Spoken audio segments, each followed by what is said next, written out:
You can see Keith too in the view? Perfect. Welcome back, everybody, to the Unitarian Congregation of Mendon and Uxbridge with Reverend Patricia Hatch. I'd like to welcome Keith Harriman, our trombonist today, for joining us for our service. This morning we're going to be starting off with All the Things You Are by Hammerstein and Kern.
Thank you, Matthew and Keith.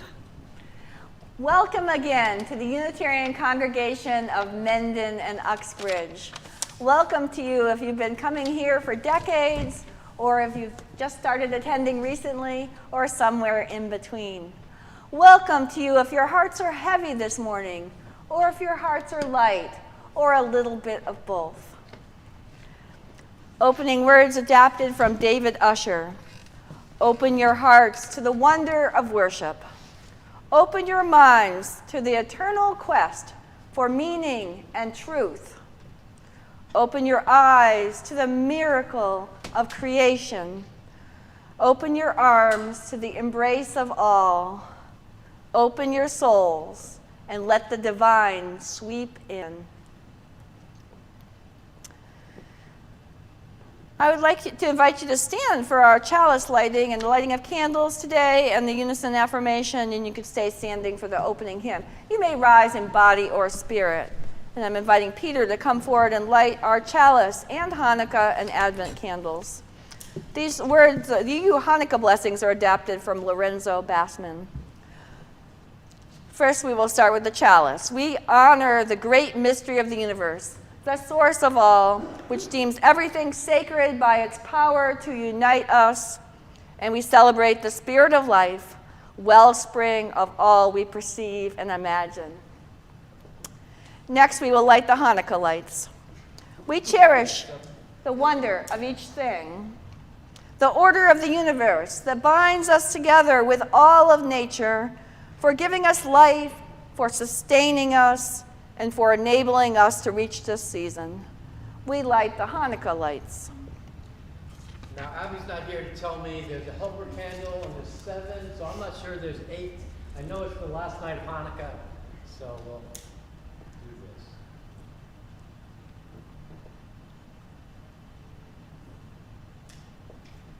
Thank you. And we'll light the 2 Advent candles for this week. We're in the second Sunday of Advent. We celebrate the sacred ideals of hope and peace held by the Christian ancestors of our faith. We acknowledge the need to recreate hope and peace in every generation. So we light the first Advent candle for hope and the second for peace this week. Thank you, Peter. Please join me in saying the unison affirmation of the congregation. Love is the spirit of this church, and service its law. This is our great covenant, to dwell together in peace, to seek the truth in love, and to help one another. And our opening hymn is number 288, All Our Architects. I'm going to go through the whole thing at once.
Thank you again, Matthew and Keith. It's now time for the offering. So I'm going to try something different today, since this is our creativity service, and I'm going to do a joke for the offering words. But first, I wanted to tell you something of my experience. I was guest preaching in a church for the first time, in a church near Boston, And actually, it was the regular minister's day off, but he actually came to hear my sermon that day. And he, right before the service, he handed me an off-color joke. And he said, "You might want to use this for your offertory words." And I was pretty horrified, especially the first time meeting the congregation. I was not going to tell an off-color joke for the offertory words. So anyway, I found a joke today that relates to the offering, and I hope you enjoy it. It's always good to try new things. And I'd like to invite the ushers to come forward and collect the morning offering. Mrs. Smart was fumbling in her purse for her offering when a large television remote fell out and clattered into the aisle. The curious usher bent over to retrieve the remote for her and whispered, "Do you always carry your remote to church with you, your TV remote?" "No," she replied, "but my husband refused to come with me this morning, and I figured this was the most evil but yet morally acceptable thing I could do." Thank you to all who give of your time, of your talent, of your treasure, and of your heart. And I will turn it over to Matthew to announce the offertory. Today's offertory will be Wave by Antonio Carlos Jobim.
again. Please join me in saying the responsive reading this morning. It's number 504 in the back of the hymnal. So there are 4 stanzas. I will read the first and the third, and I invite us all to say together the second and the fourth stanzas. This is entitled, I Thank You, God, for Mostest Amazing by E.E. Cummings. You may know about E.E. Cummings that he was a modernist poet who experimented a lot with form and with punctuation. And in fact, he was known for not capitalizing any words, not the title, not even his own name. And also, I found out in researching for this reading today that he actually followed the sonnet format, but he turned it on its head and did not follow all of the things to write a sonnet. But the stanzas and the couplet at the end and various things kind of echo a sonnet, but very different, very creative. So again, I will read the first and third stanzas, and I invite us all to read the second and fourth. I thank you, God, for most this amazing day, for the leaping greenly spirits of trees, and a blue true dream of sky, and for everything which is natural, which is infinite, which is yes. I who have died am alive again today, and this is the sun's birthday. This is the birthday of life and love and wings, and of the gay, great, happening, illimitably earth. How should tasting, touching, hearing, seeing, breathing, any, lifted from the no of all nothing, human merely being, doubt unimaginable you? Now the ears of my ears awake, and now the eyes of my eyes are opened.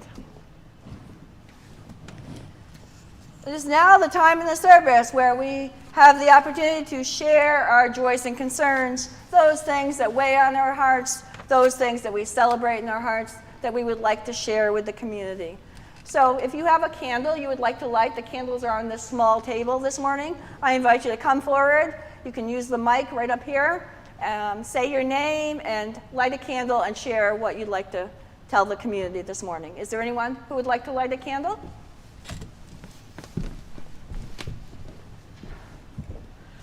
Today is the final day of performances of Little Women I've been doing in Borough. And even though Pay is here and there, it's been a great opportunity to be playing with these musicians again and put on such a great show. So, to all the hard work that the cast and crew have put out.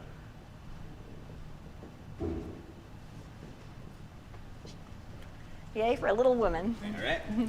Good for them. And Big Woman, said a parishioner. Yay for Little Women, yay for the little engine that could, yay for this church, this congregation. Church. There you go. That carried the tradition, that kept the Hollyberry Fair going, brought it back in these times of pandemic. No, we're going to need, sorry, well, that's a weak one. You might do. And then just a candle for jazz and what it means creatively. And on our cover, we got art, modern art jazz. Well, jazz is really music, but now it's got me thinking creativity and what is meant by jazz. It's not traditional, classical, but it bears on that. So now I'm thinking, I'm a carpenter. What does a jazzy carpenter do? Now we get in trouble, right? But it's a matter of playing off expectations and doing a little bit what's unexpected, but yes. Makes me think. Thank you for that. Got you thinking. That's what I was aiming for. Thank you, Peter. And if you didn't hear the first part of that, was he was celebrating that we brought the Hollyberry Fair back this year. And so a candle for that, a joy, and thank you for all who helped with that. And also a little reflection about jazz and carpentry from Peter. So, and then we have Sonia.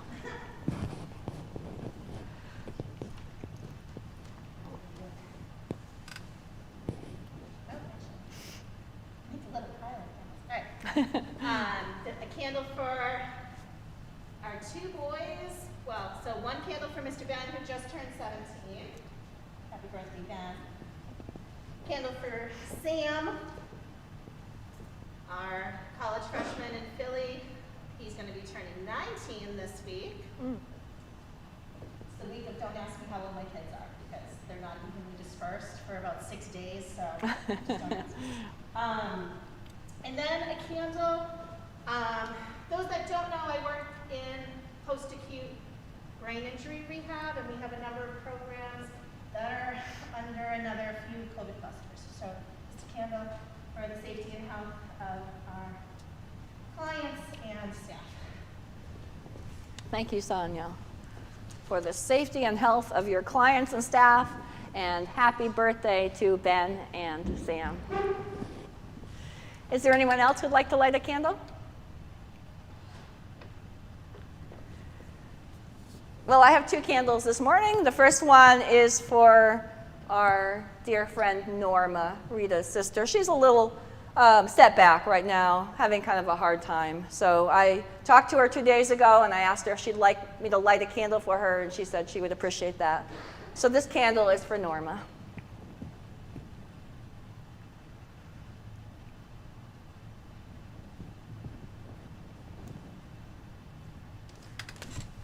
And then the final candle is for those things that remain unspoken in our hearts and minds.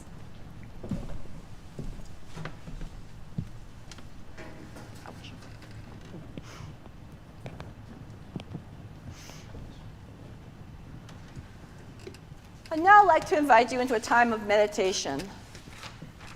This has 3 parts. I will say some words. I will play my singing bowl and walk around so you can hear it from different angles. And then we will have a jazz version, I believe, of Spirit of Life. The words are adapted from Susan Van Dresser. Let us embrace the magic of imagination, by which we know one another and learn the lives of eras gone by. Let us embrace the magic of creation, by which we build the world of our soul and share its wisdom with others, young and old. Let us embrace the magic of our lives together, holding and shaping by the movement of breath from heart to lung, all new life that is to come.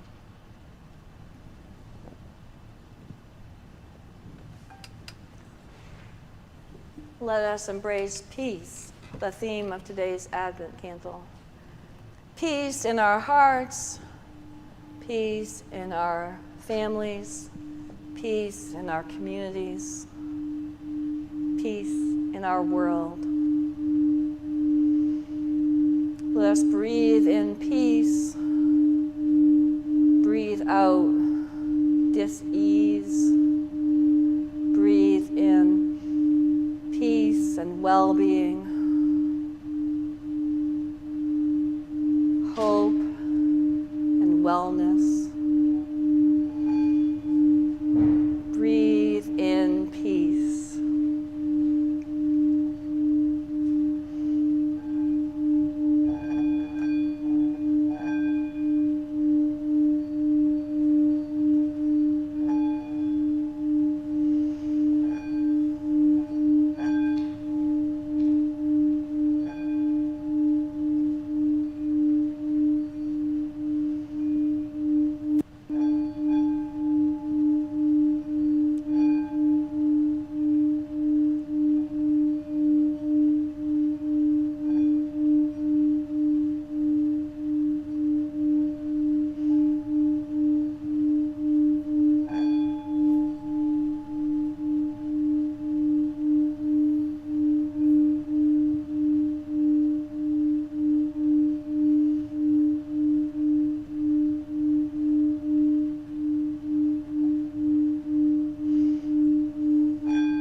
peace.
Today's story is called The Scratched Ruby, and this is a Jewish folk tale.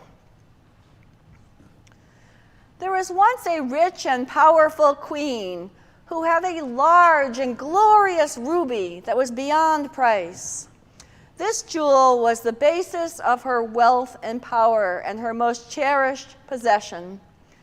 It was a huge ruby, as big around as her hand, and it was pure and flawless, without any marks or blemishes.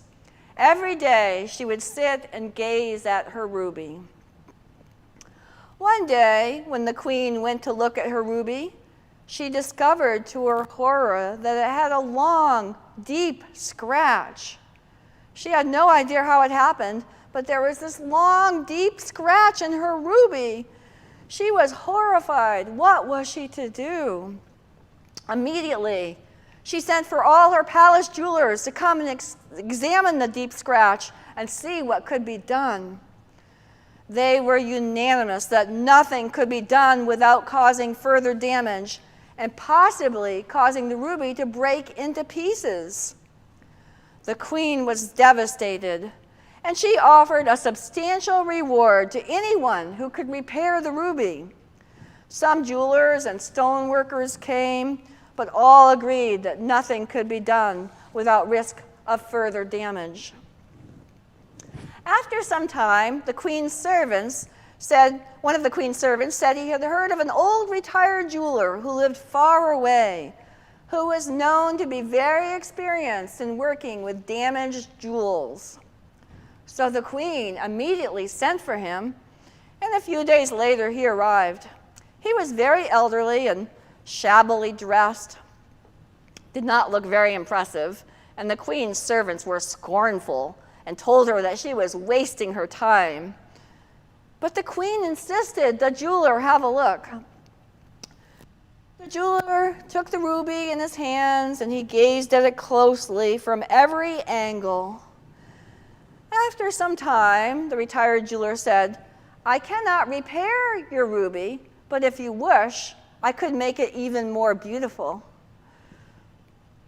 The queen was a little skeptical. However, she was desperate to have something done, so she agreed. The retired jeweler said, "Leave it to me. In 2 weeks' time, I will return your ruby to you. However, you may not visit me during this time or check on my progress. You must wait until it is finished." It took all the queen's willpower to resist the temptation to visit the stone jeweler and watch him work. And as for this jeweler, Day after day, night after night, for those 2 weeks, he brought out his tools to fix that ruby. Bit by bit, he worked on the scratch, cutting and polishing. It was slow and tedious work. He knew he had to work carefully, or else the ruby could crack into pieces. Finally, the jeweler was finished, and carefully he wrapped the ruby in cloth, and he brought it before the queen. "Here it is, your majesty," he said, and with a flourish he opened the cloth and presented the ruby. The queen gasped at what she saw. Upon her most precious stone, the jeweler had carved the most delicate rose, the stem of the rose being formed by the deep scratch. From then on, the queen cherished her ruby more than ever, her brilliant rose ruby. And with that, I will turn it over to Matt. Thank you very much. This would be Days of Wine and Roses by Andy Williams.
Thank you. Thank you.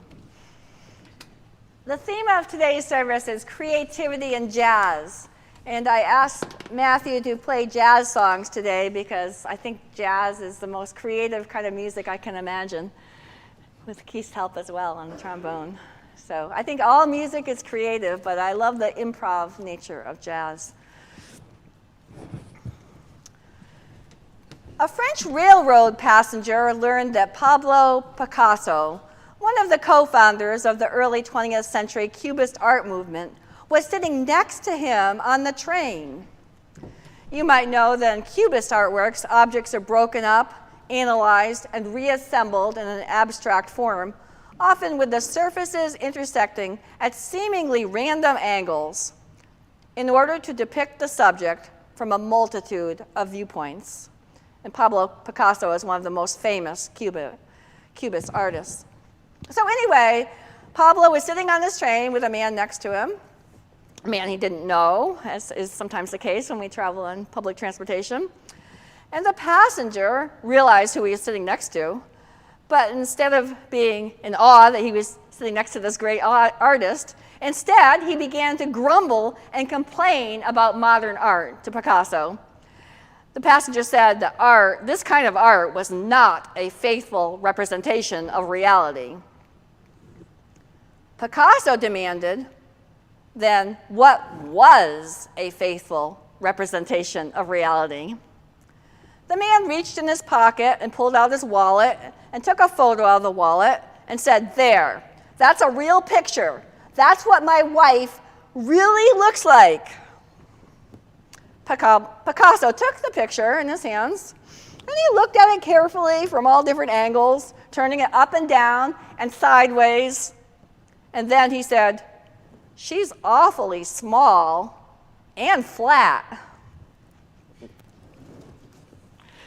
Sometimes creativity is simply seeing beyond accepted assumptions.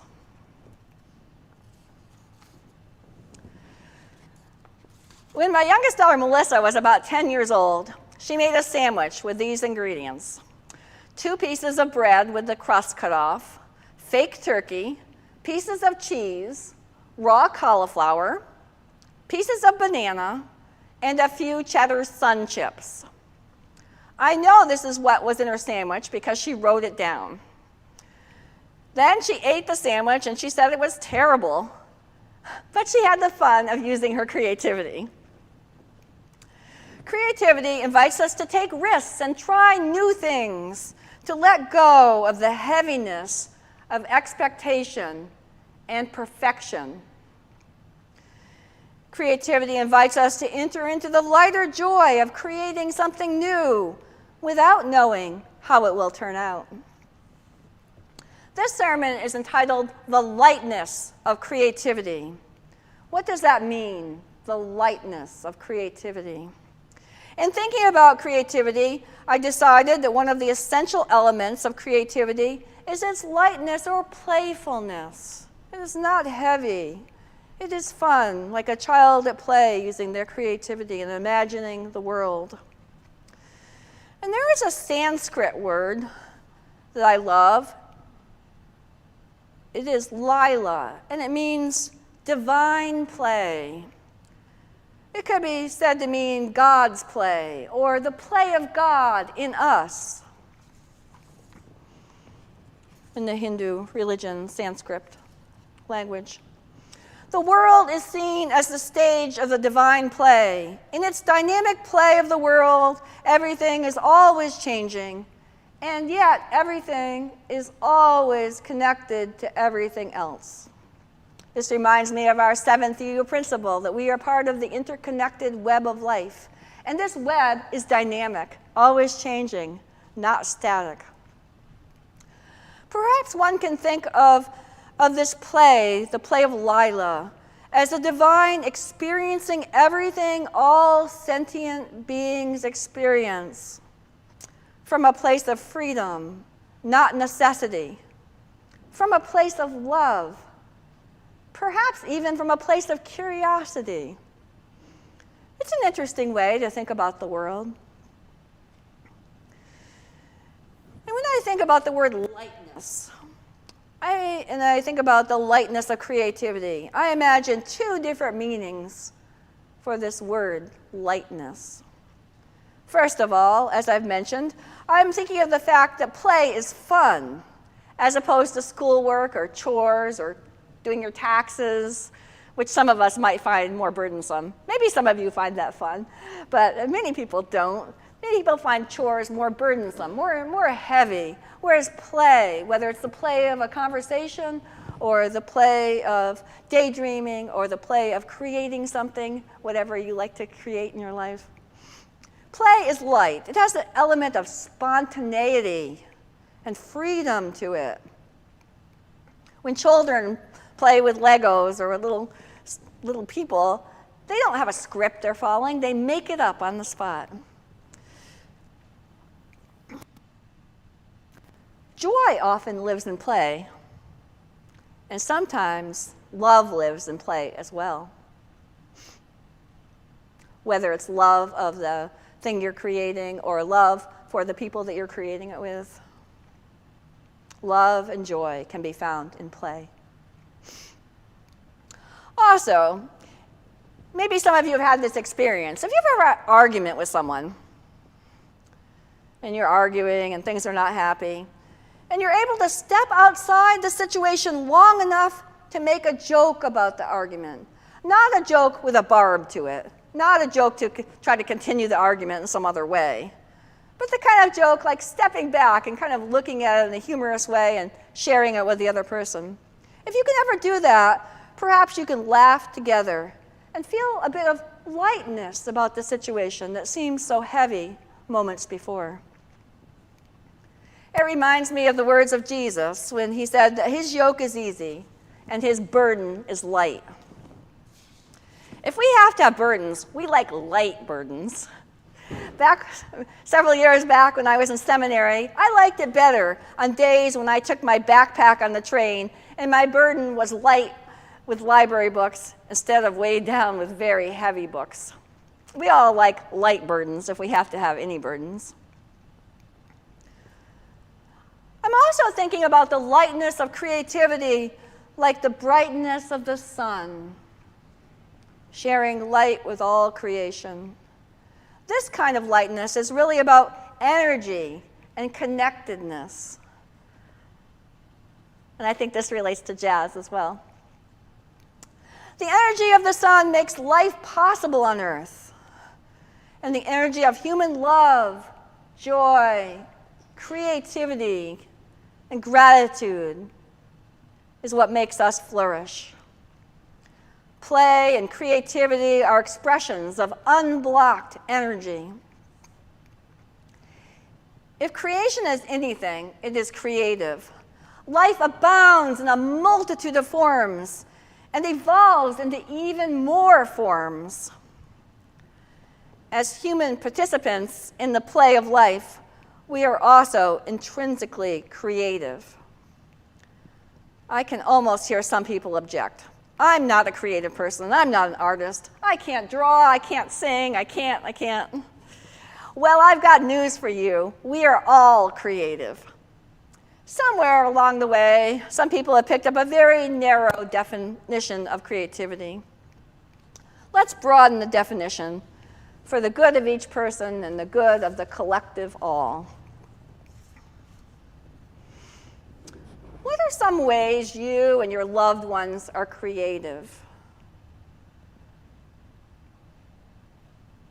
In the spirit of trying out something new, I'm going to invite you to call out some ways that you and or your loved ones express creativity, if some of you are brave and are willing to call them out. Like, I'm going to start. Writing poetry is one. Is there anyone else who would like to call out some way that you or someone you care about expresses their creativity? Matt's sister cooks and bakes and makes beautiful food. Anyone else? I'm sorry, what? Heather makes films. Yay, films. Anyone else? A friend, a loved one? Who writes music? Celia writes music. Yay, all kinds of creativity. Anyone else? If you think about all your family and friends, I did this in preparation for the sermon. I thought about many people I knew and loved, and I realized that many of them have a certain way they express creativity. I have a kid that's writing graphic novels. I have a friend who loves photography and posts beautiful pictures all the time. You can just go through your whole list of friends and acquaintances, and you can think of all the different ways that people express creativity. So thank you for playing along with this. We need to have more interactive elements to services in the future. So anyway, I came up with a long, long list of ways people might express creativity. I'll just read you some of them. Writing, singing, dancing, making music, acting, drawing, painting, sculpting, sewing, ceramics, making jewelry, woodworking, gardening, cooking, candle making, floral design, scrapbooking, photography, finger painting. The list goes on and on and on. There are so many ways. Most of these ones that I named are some kind of arts or crafts, broadly defined. But creativity is much bigger than even all of this. Here is one example. Everyone improvises in conversations. Do you ever think about that? Even in the most ordinary of conversations, you choose what you're going to say and how you're going to say it. Every single thing, you make it up on the spot. There are almost no conversations that are entirely scripted. In films, yes, but not in ordinary conversations. You make it up. If someone asks you a question, you decide how you're going to answer, if you are going to answer, if you're going to ignore the question, or if you're going to ask them a question back in return. You can throw up your arms, you can roll your eyes, you can shake your head, you can shrug your shoulders, you can back away, you could give them a kiss on the cheek. You decide. There's no script for you to follow in a conversation. You co-create the conversation together with the other person. And that's just one way that we express ordinary creativity.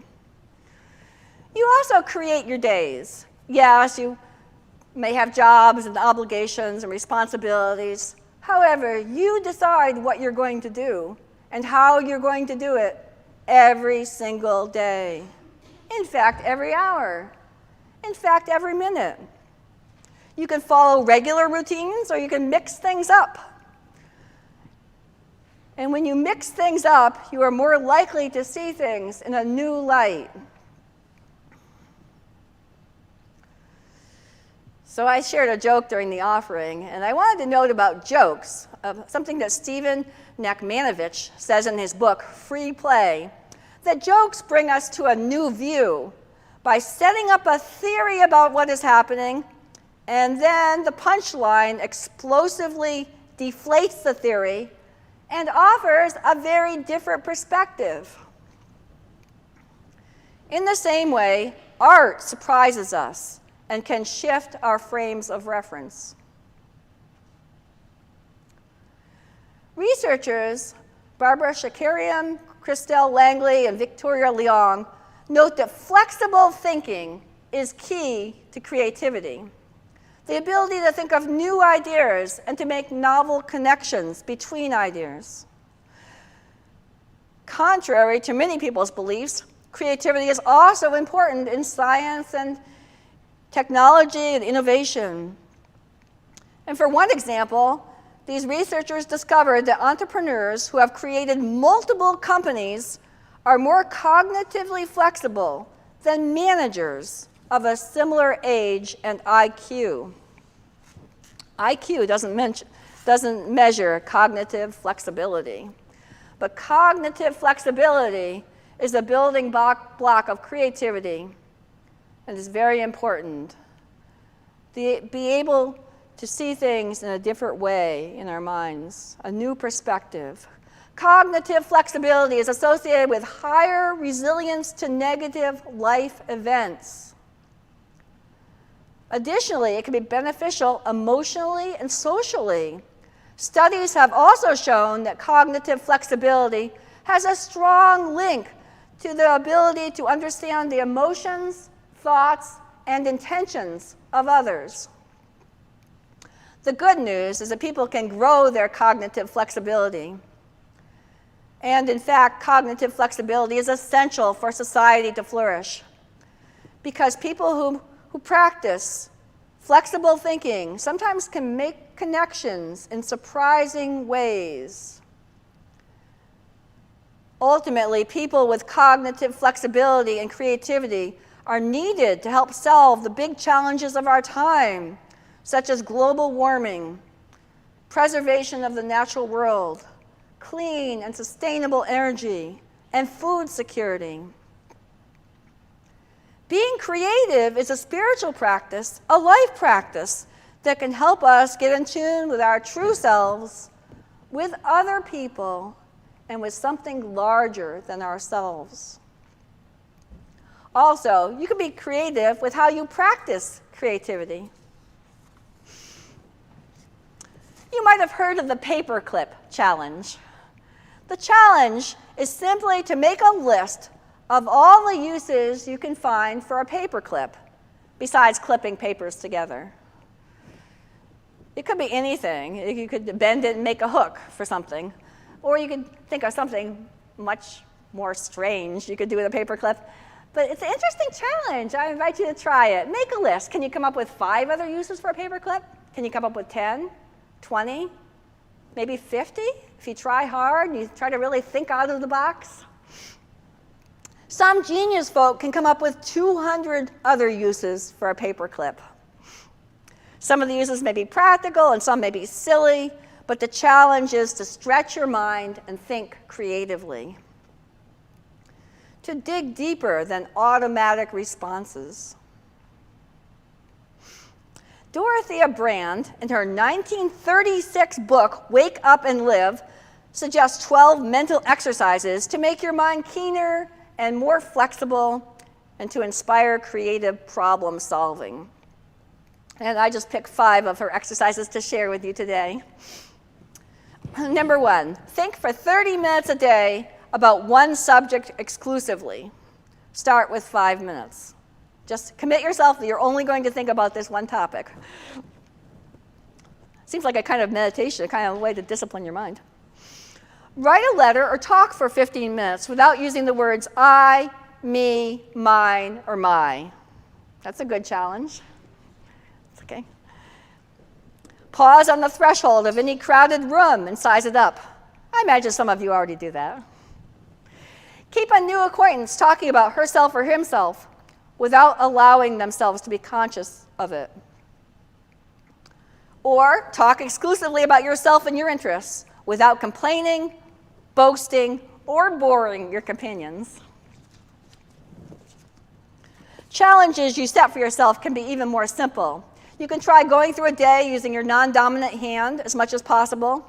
You can drive home a different way, arrange your silverware differently in the drawer, wear mismatched socks, go for a walk or jog at the opposite time of day than usual, eat supper for breakfast, or put some new things in a sandwich maybe. All of our creations will not be perfect when we create something, but that's okay. That's a spiritual practice too, letting go of judgment, accepting the imperfections as being part of the good. I love the idea that everything is wonderful and that there is always room for improvement. Holding both of those ideas together. Can you hold both of those ideas together when you create something? To rejoice in the parts you're happy about and to accept without judgment the things that you're not as happy about that you would like to improve in the future, but you still accept that as part of the whole puzzle. That's a good spiritual practice right there. Can you be satisfied and pleased with your creation and also note there's a way you can improve without the heaviness of negative self-judgment? Let us live in the lightness of the light. Creativity is a gift, and it's a good gift. Creating something, anything, can be a spiritual practice because spirituality and creativity are intimately connected. When we create, we are in the flow of creative process of life. Jeff Chang, the author of The Cultural History of Race in Post-Civil Rights America, wrote, "Artists and those who work and play with culture help people see what cannot yet be seen, hear the unheard, tell the untold. They make change feel not only possible but inevitable. Every moment of major social change requires a collective leap of imagination. Change presents itself not only in spontaneous and organized expressions of unrest and risk, but also in explosions of mass creativity. Even to enact social change in our world, we need creativity to do it. And especially powerful when we have mass creativity, when people work together and share their creative ideas, their creative efforts, and work together in community. Kind of like how jazz works, where people are expressing creativity and they work together with others. Wonderful things can happen when you put those two things together, creativity and collaboration. How can we open ourselves to be part of a creative movement for change in our world? Let us commit to grow our flexible thinking and our creativity. If we can include more creativity and imagination in our lives, more play, more freedom, more gratitude, more love, more connection, we will be happier. And we will also be sharing the light, changing the world in ways we might not even know. And we might be illuminating the way for others to find their way to more lightness, more creativity, and more freedom. Amen and blessed be. Go and create.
Thank you, Matthew and Keith. It's time for announcements. There are many beautiful wreaths left over from the Hollyberry Fair. We will be selling them the next few weeks after church, or anytime you can contact me or a board member or write in on the contact form on the webpage, and we'd be happy to sell you a wreath or 2 or 3 or 4. We even had parishioners say they would do local deliveries if you'd like your wreath delivered to your doorstep. So let us know. Thank you for all who support the church in all the various ways that you do that. There will be a board meeting next Sunday after church, after coffee hour. Hope all board members can attend. These are open meetings if others of you would like to attend as well. We are looking for greeters to greet folks on Sunday mornings. Please, you can do this. If you can smile and say hello and pass out an order of service and come a few minutes early, you can be a greeter. So please sign up so we can have a welcoming presence for people that come into our church, whether they are visitors or whether they're regular parishioners. It's really nice to be greeted with a friendly hello and a smile. So please sign up for that. Also, we're still collecting donations for the Milford Community Meals Program that gives food to food insecure folks in the greater Milford community. So there's a box in the entryway that you can put donations. They especially like things like cans of soup and pasta and chili, breakfast foods, bottles of water. Now they're collecting warm winter clothing like hats and scarves and gloves. If you could donate, that would be great. We haven't had very many donations lately. It'd be wonderful to contribute. This is a collaboration of several different churches in the area. So you can drop them off in the box in the entryway or even leave them on the church steps so one of us can bring them in. I have a special announcement from the Women's Alliance. The next Alliance meeting will be Monday, December 13th, a week from tomorrow at 1 p.m. And it will be a meeting and a cookie exchange. All the women of the church are warmly invited to attend. And if you can, please bring 3 dozen cookies to share along with the recipe. So that will be next Monday at 1 p.m., December 13th. Are there any other announcements this morning? Finally, the postlude after the final closing words of the chalice and the serenity prayer and the benediction. After those things, we'll have the postlude on the organ. It will be number 208, Every Time I Feel the Spirit. Number 208, and you are warmly invited to sing along if you would like to do that. But first, we will extinguish the chalice. We have gathered in love, worshiped in hope, and lifted our hearts in peace. We go now to share these blessings with the world.